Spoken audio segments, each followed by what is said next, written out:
Mga kapatid, magandang umaga po. Review po natin ang sikat na boksingero na galing po ng Omaha, Nebraska po na si Terence Bud Crawford po. Kaya kung di ka pa nakasubscribe, pindutin mo muna yan kapatid. Kung pagbabasihan natin, si Terence Bud Crawford ay may record siya na 40 wins at may 36 na win via knockout po mga kapatid. Kaya paano kaya kung naglaban sila ng ating pambansang kamao?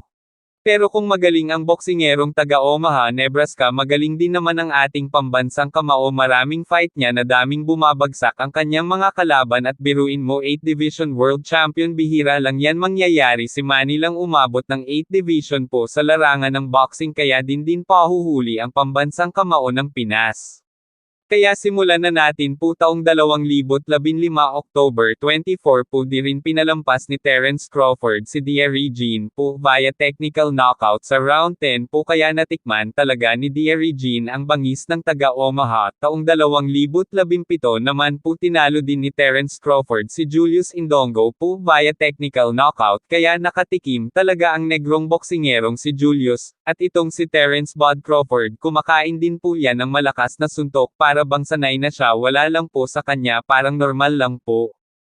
June 9, 2018 naman po pinatikim ni Terence Bud Crawford ang batang boksingero na si Jeff Horn, bagsak din po sa round 9, matapos niya talunin si pambansang kamao. Tila gumanti si Terence Bud Crawford, minumukbang pa ni Jeff Horn ang suntok ni Bud Crawford, kaya di talaga basta-basta itong si Terence, tila parang kidlat ang kamao pag tumama, bulagta. Kahit si Jose Benavides hindi rin pinalagpas ni Bud Crawford, bumagsak din kahit napakataas ng boksingerong si Benavides. Technical knockout sa round 12 si Jose Benavides. At April 20, 2019 tinalo din ni Terence Bud Crawford si Amir Khan via technical knockout sa round 6 palang tinapos na ni Bud Crawford si Amir Khan. Bumagsak ang sikat din na boksingero pagdating kay Terence, para bang lasing sa suntok. Hindi rin pinalagpas ni Bud Crawford ang sikat na boksingero na si EJ Daihoz Kavaliauskas. Tinapos din ni Terence Crawford sa round 9 pa lamang, kaya para bang walang kahirap-hirap ang kanyang mga kalaban pagdating sa kanya. Via technical knockout din si Kavaliauskas sa kanya. Astig talaga tong si Terence. At si Kilbrook, kinain din ang kamao ni Bud Crawford. Napaka-agang nagtapos ang kanilang labanan, round 4 pa lamang ay technical knockout na naman po ang sinapit ni Kilbrook. Nagmumukha siyang kawawa sa luna ng ring, talagang nadurog sa kamao ni Bud Crawford.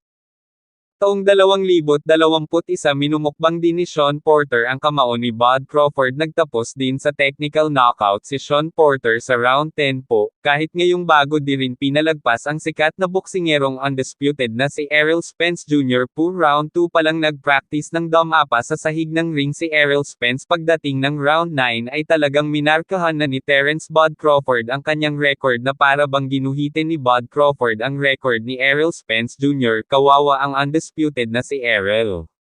Kaya kapatid, sino kaya magandang kalaban ni Bud Crawford? Yun bang makipagsabayan sa lakas ng Bud Crawford? Comment na, and don't forget to subscribe kapatid. Salamat sa panunood po. Abang-abang sa susunod na videos po. Maganda sana kung Crawford vs Canelo or Crawford vs Mayweather, pero mahirap ata itong gusto ko kapatid. Thanks watching po.